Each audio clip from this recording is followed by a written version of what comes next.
Hi guys, Dan Meyer here, and in today's short video we're going to talk about how to fish the Rippin Rap and specifically how to fish it for walleyes.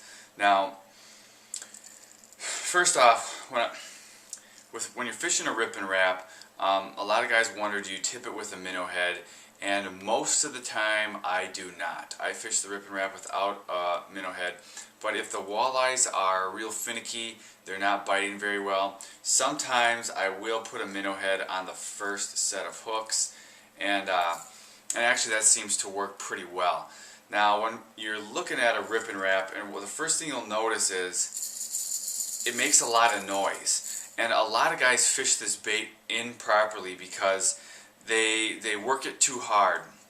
And if you fished it, or when you do, the first thing you'll notice is when you're jigging this bait, you can really feed it. It gives you a lot of feedback, to your rod and to your hand. So you can really feel yourself jigging the bait, and a lot of guys like that, so they jig it too hard. And actually the name Rippin Rap makes you think you gotta work it real hard.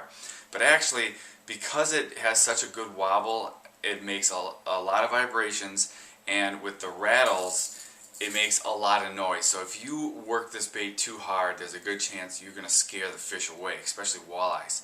So the first thing you want to know when you're working a Rippin Rap is you're going to jig it fairly slowly. You're not going to rip it like the name. Fish it fairly slowly. And what I do is my first jig is probably 8 to 12 inches up. That's kind of my standard. And then on the bottom, I'll give it a couple small pumps, maybe 3-4 inches. Then same on the top. Just keep moving it up and down.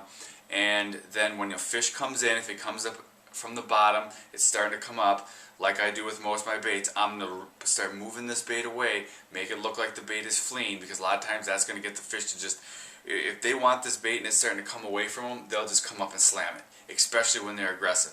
If they're a little more lethargic, they should follow it up, and then you might need to just do some real short jigging motions, just kind of bounce the bait to get them to come up and strike that bait. So that's how you fish a Rippin Rap. It's pretty easy. Just make sure you're not jigging too hard and get too much of a rattle. I mean, if you're using a big Rippin Rap and you're jigging it hard, a lot of times you can hear it, even though the bait's down 20, 25, even 30 feet of water.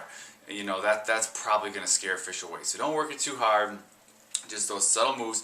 And this is a great bait for attracting fish from a distance, getting them to come in. This is quickly becoming one of my favorite baits. So you definitely want to get out there and try the Rippin Rap. Now, if you want to see my top ice fishing baits, Rippin Raps are in there, size and color, just click on the link right here, grab my list of top fishing baits. It's free. Just enter your details. I will email it to you. It'll show you size and colors that I like to do. Also, if this is your first time here, I'd love to have you subscribe to my YouTube channel. I do videos just like this, giving you tips and tricks kind of that I've picked up to help you catch more fish. Also, I take my GoPro with me on a lot of fishing adventures, and you can see what I'm doing to catch fish, and just follow along and just see what I'm catching. So like, subscribe, and I will see you next time.